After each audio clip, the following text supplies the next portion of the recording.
wasn't far off freezing when I pulled into Roger Hill Raceway for the 2022 Yamaha WR250F launch. Despite this, I couldn't keep a smile off my face. I've been riding off-road, almost exclusively trail riding, for the last year and a half on my not so trusty Suzuki DRZ. I've totally fallen for the challenge and the excitement of riding in the dirt, and I was really stoked to get the opportunity to ride at a purpose-built facility for the first time, especially one as diverse as Roger's Hill. As you may expect, with only a small amount of time riding off-road, I'm by no means a pro. So if you're looking for the finer details of the 2022 WR250F, then this probably isn't the video for you. However, if you're a happy amateur with an intermediate skill level like myself, then it may be useful to hear an honest account from someone that would approach the WR in the same way you would. So, without further ado, I'm Henry Crew, and this is my review of the 2022 Yamaha WR250F. The WR250F remained largely unchanged for the first 10 years of its existence, but in the last 10 has seen more regular development influenced by changes to the YZ range. The 2022 model's major updates come from the 21YZ cylinder head, exhaust camshaft, intake port and intake joint. The WR has also received a new frame along with industry-leading KYB speed-sensitive forks with revised damping settings, a new front brake system, and a variety of other subtle modifications to strengthen and improve the machine. The ECU can now be tuned on the fly using the PowerTuner mobile app, which you connect to your bike via Bluetooth. But what does that all mean? Well, Yamaha have succeeded in creating a remarkably approachable motorcycle that can still impress the professionals. I spent the day riding with MX champs, enduro team riders, a Dakar finisher, and in contrast, a handful of journos with very limited dirt riding experience. This bike offers something for everyone, and it was great to see it inspire confidence in the beginners and at the same time see it send 70-foot jumps and thrash around a technical enduro loop in the hands of the pros. I found that in comparison to the KTM EXC 250F, the bike makes power in a very different place. It feels like it lacks that bottom end grunt, but does make up for it in the mid to top end. Personally, for the way I ride, that's not exactly how I would like it.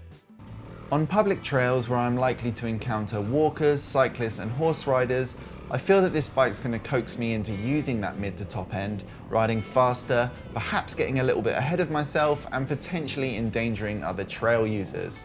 For an enclosed environment or somewhere less populated than the UK, this bike is perfect and it will surely push you to advance your riding.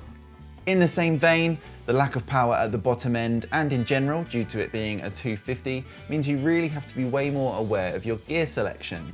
The gear ratio feels quite close, so when you're smashing up through the gears you don't notice a great distinction. That is until you're slowing down to enter a corner where you have to drop 3 gears in order to power out the other side. One lower and you're on the rev limiter, one higher and you're bogging down waiting for that power to kick in. It's not that this bike is underpowered, you just can't get away with sloppy gear selection like you can on a 450 or even the EXC 250F, which has a few more ponies to call upon. You should, however, be able to revise and tune some of that power delivery to your own taste via the PowerTuner app. It's pretty cool being able to tune your ECU from your phone, and I like that it eliminates the need for expensive aftermarket ECUs and even Yamaha's previous PowerTuner device that was also expensive. The bike can store 2 maps at one time and you can switch between them using a button on the handlebars. Map 2 always has a less aggressive bias, so if you upload the same map to both slots and switch to map 2, it will always be a slightly detuned version. I really like that you can instantly adapt this bike for riding conditions or your ability. It's also cool that you can tune this bike for an aftermarket exhaust without taking it to the shop. The PowerTuner and selectable modes really came into their own on such a large and varied facility when transitioning from slippery woodland trails where we needed manageable power to the MX track where we wanted instant aggressive power. Despite all the advances in engine technology improving the performance of the WR250F, Yamaha have also managed to increase the service intervals. The previous intervals already threw shade at the 15-hour servicing on the EXC I mentioned earlier, but at 1800 miles for a basic service and 3000 for a valve check, this enduro weapon is super low maintenance and is going to give you loads of use between garage time. It even has the potential for longer trips as long as you can trailer it to the start line, because I doubt this bike is any fun to ride on the road, even with the reduced vibration from the updated engine balancer. The geometry of this bike is pretty spot on. It's a great riding position, the handlebars aren't too low, and the frame doesn't feel too small, which is sometimes an issue with 250s. The stock parts all feel really high quality. There's some decent levers on there, a grippy seat, really solid wide foot pegs, and the handlebar grips are pretty good as well.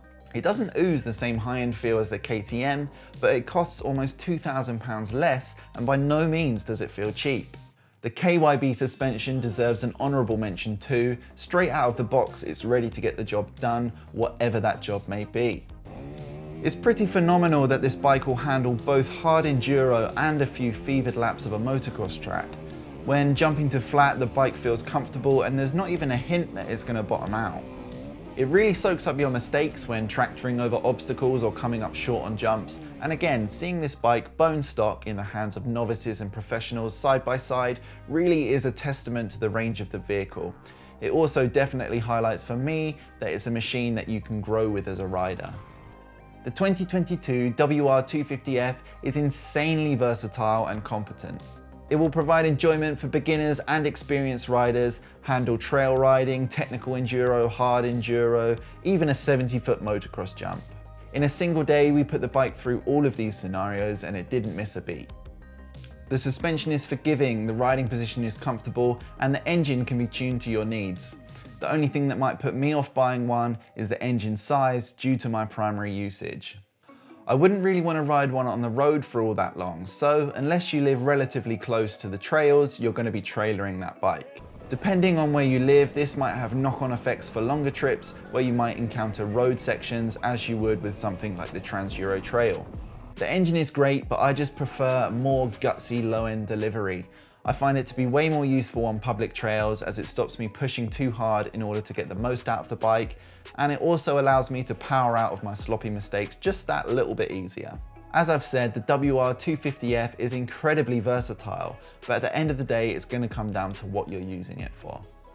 If you ride at an enduro park, off-road facility, or have access to a large network of trails, this bike is perfect. I had an absolutely fantastic time riding this bike. I did really enjoy it, but as an adventure rider with a thirst for predominantly long distance trail riding trips, which in the UK and much of Europe often include large road sections, I might be the only person this bike doesn't cater for. Despite this, it's an absolutely fantastic machine, and I'm sure it's going to fit the bill for a lot of riders out there. I hope you've enjoyed this video and I hope you found this review helpful. If you have, please like and subscribe, that helps me out a lot, and I'll see you next time.